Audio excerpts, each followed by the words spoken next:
ओम नमः भगवते वासुदेवाय नमः। आपका अपने चैनल स्पिरिचुअल स्वास्थ्य में हार्दिक स्वागत। विष्णु भगवान आपकी मनोकामना पूरी करे।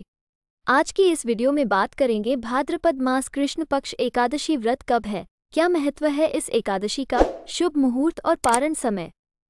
वीडियो अगर अच्छी लगे तो लाइक शेयर एवं सब्सक्राइब जरूर करें। तो दोस्तों बढ़ते हैं वीडियो में आगे। अजा एकादशी का व्रत कब, जाने सही तारीख, महत्व और व्रत पारण का समय। भगवान विष्णु को प्रसन्न करने और उनकी कृपा प्राप्त करने के लिए अजा एकादशी का बहुत ज्यादा महत्व माना जाता है। इस बार अजा एकादशी कब है और इसका शुभ मुहूर्त क्या है, व्रत पारण का क्या समय रहेगा और इसका क्या महत्व है, आइए जानते हैं। अजा एकादशी का व्रत भाद्रपद मास की कृष्ण पक्ष की एकादशी तिथि के दिन रखा जाता है। इस व्रत को करने से व्यक्ति को सुख समृद्धि और मोक्ष की प्राप्ति होती है। आइए जानते हैं अजा एकादशी व्रत कब रखा जाएगा और व्रत के पारण का समय। पद्म पुराण में अजा एकादशी को बहुत ही पुण्य फलदायी बताया गया है। अजा एकादशी 2024 पर बन रहा शुभ योग। अजा एकादशी गुरुवार के दिन पड़ रही है, ऐसे में इसका महत्व काफी अधिक बढ़ गया है। इसके अलावा इस दिन सिद्धि योग के साथ सर्वार्थ सिद्धि योग बन रहा है। इसके साथ ही आर्द्रा नक्षत्र रहेगा। अजा एकादशी 2024 महत्व। अजा एकादशी का विशेष महत्व है। इस दिन भगवान विष्णु की पूजा करने के साथ व्रत रखने पुण्य की प्राप्ति होती है और हर तरह के पापों से मुक्ति मिल जाती है। इसके साथ ही उन्नति और शांति मिलने के साथ मोक्ष की प्राप्ति होती है।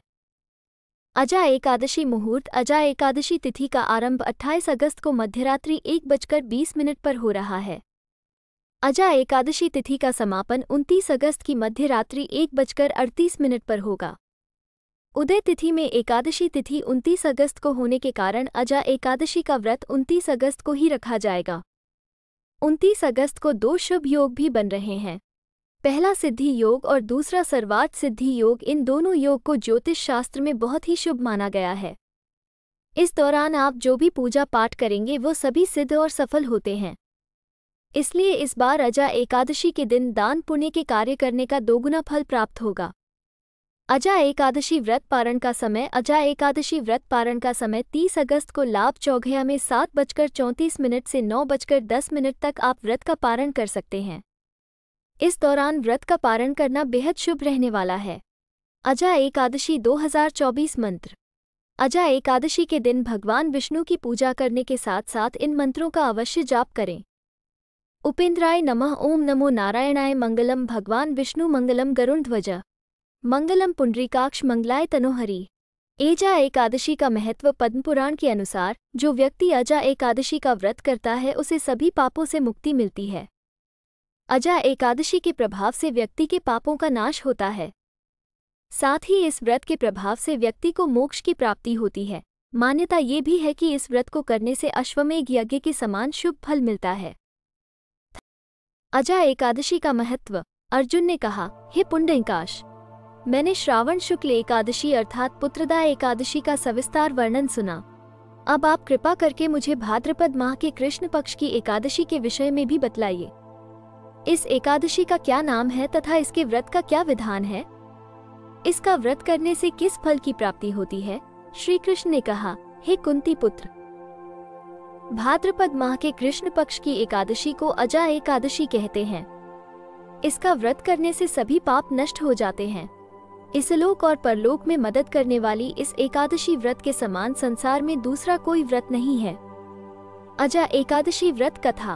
अब ध्यानपूर्वक इस एकादशी का महात्म्य श्रवण करो। पौराणिक काल में भगवान श्री राम के वंश में अयोध्या नगरी में एक चक्रवर्ती राजा हरिश्चंद्र नाम के एक राजा हुए थे। राजा अपनी सत्यनिष्ठा और ईमानदारी के लिए प्रसिद्ध थे। एक बार देवताओं ने इनकी परीक्षा लेने की योजना बनाई। राजा ने स्वप्न में देखा कि ऋषि विश्वामित्र को उन्होंने अपना राजपाट दान कर दिया है। सुबह विश्वामित्र वास्तव में उनके द्वार पर आकर कहने लगे, तुमने स्वप्न में मुझे अपना राज्य दान कर दिया। राजा ने सत्यनिष्ठ व्रत का पालन करते हुए संपूर्ण राज्य विश्वामित्र को सौंप दिया। दान के लिए दक्षिणा चुकाने हेतु राजा हरिश्चंद्र को पूर्व जन्म के कर्मफल के कारण पत्नी, बेटा एवं खुद को बेचना पड़ा। हरिश्चंद्र को एक डोम ने खरीद लिया जो शमशान भूमि में लोगों के दाह संस्कारा का काम करवाता था। स्वयं वह एक चांडाल का दास बन गया। उसने उस चांडाल के यहाँ कफन लेने का काम किया, किंतु उसने इस आपत्ति के काम में भी सत्य का साथ नहीं छोड़ा। जब इसी प्रकार उसे कई वर्ष बीत गए तो उसे अपने इस नीच कर्म पर बड़ा दुख हुआ और वह इससे मुक्त होने का उपाय खोजने लगा। वो सदैव इसी चिंता में रहने लगा कि मैं क्या करूं, किस प्रकार इस नीच कर्म से मुक्ति पाऊं। एक बार की बात है, वह इसी चिंता में बैठा था कि गौतम ऋषि उसके पास पहुंचे। हरिश्चंद्र ने उन्हें प्रणाम किया और अपनी दुख भरी कथा सुनाने लगे। राजा हरिश्चंद्र की दुख भरी कहानी सुनकर महर्षि गौतम भी अत्यंत दुखी हुए और उन्होंने राजा से कहा, हे राजन, भादो माह के कृष्ण पक्ष की एकादशी का नाम अजा है। तुम उस एकादशी का विधानपूर्वक व्रत करो तथा रात्रि को जागरण करो। इससे तुम्हारे सभी पाप नष्ट हो जाएंगे। महर्षि गौतम इतना कहकर आलोप हो गए।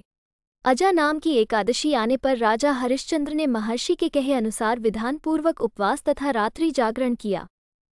इस व्रत के प्रभाव से राजा के सभी पाप नष्ट हो गए। उस समय स्वर्ग में नगाड़े बजने लगे तथा पुष्पों की वर्षा होने लगी।